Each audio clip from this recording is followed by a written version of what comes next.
Channyn Lyne Parker is a human rights advocate, public speaker, community centric leader, and is the director of strategic partnerships.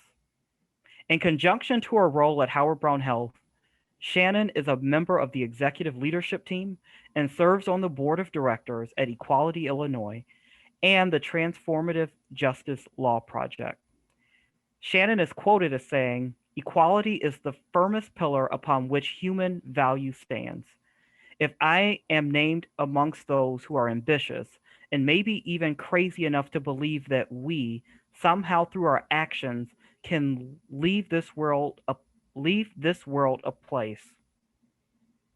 I believe something is typed incorrectly there, but I'm going to keep going. "If I have played some small part in reducing the burden of injustice, then I have lived a life well served. I present to you all Channyn Lyne Parker." Oh, hi, y'all. Thank you so much. Can y'all hear me? All right. Well, allow me to formally introduce myself. For those of you who don't know but already do, via Ken's introduction, I am Channyn Lyne Parker. I suppose if my life were written like a movie review, it would go something like this. Black trans girl extraordinaire, exceptional. She makes me feel so safe, surprisingly relatable, so not like the others. Coming to a panel discussion and Trans 101 near you, diversity, equity, and inclusion training sold separately. I am the little engine that they thought never could. It seems from the moment I pulled out from the station, I was swaddled with uncertainty, and throughout my life, I was met by a succession of naysayers who subtly seemed to say, "I think you can't. I think you can't. I think you can't." To my mother, they would say, the doctors would say, "Mom, the baby just doesn't have the lung capacity." I'm still breathing. To me, they would say, "Not like that, you won't. Those things don't happen for people like you." It happened. And on more than one occasion, I've heard, "Yeah, she just doesn't have the education." I'm still leading.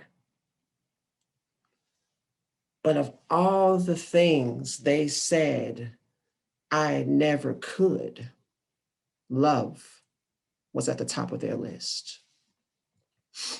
So, being a trans woman, love and me have had this really weird on and off relationship. Interestingly enough, that's really weird.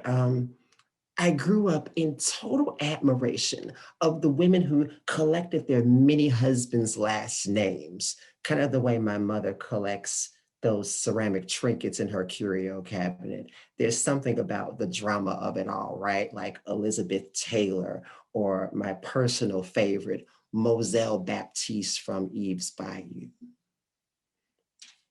But love and transgender oftentimes seem like oxymorons, just like the dichotomy of men who love us at 3 a.m., but never at 3 p.m.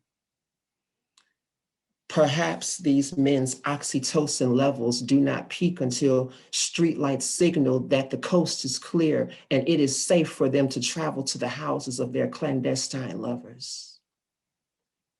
In a society where boys are not allowed to love freely, they become fragile men, who in turn cut off the air supplies of girls like us, girls like me.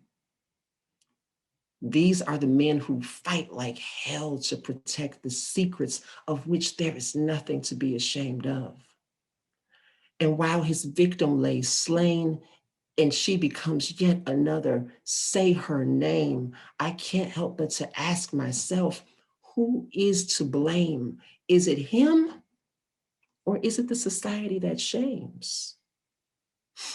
So to all the boys who have loved me when the world around us would not let them, to all the ones who have found comfort in my forbidden embrace, to the ones who fear their love revealed and judgment from God and peers, to the ones who text before wedding days to say,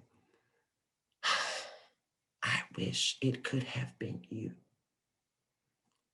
And to those whose memories haunt like the ghost of communications past, to Che, who, when we were teens, would find a way for our hands to graze one another, to D'Angelo, who in the cloak of darkness made the playground a wonderland, and the dizzying push on swings launched me to the stars, to Christopher, who indeed was splendid in the grass, and who I still think of every time it rains, to Tehran, there is way too much to tell, to Corey, I found safety in your arms, and to Kenneth, our happily ever after occurred after we both said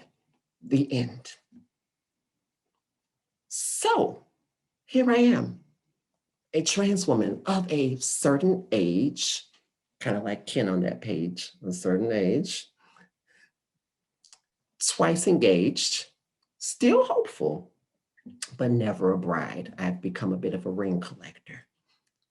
And through it all, I still believe in love. And maybe, just maybe, I'll come to find that there aren't any happily ever afters or knights who ride in on valiant steeds to save the day. Maybe in real life, Prince Charming isn't always perfect. Maybe he's just as flawed and working out all of his toxicities and insecurities and societal injustices just like everyone else. And the princess, she's not perfect either.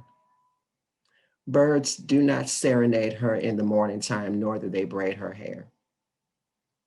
But life has taught her to not accept poisoned apples from strangers, or prick her finger on deadly spindles, or to cut off her toes to fit glass slippers. It is through this she no longer waits for a prince to save the day and to slay the dragon. That job is all her own. And maybe in the end, she saves herself to quote, just enough, and she rides off into her own goddamn sunset. I'm Channyn Lyne Parker, everyone. Thanks so much for listening.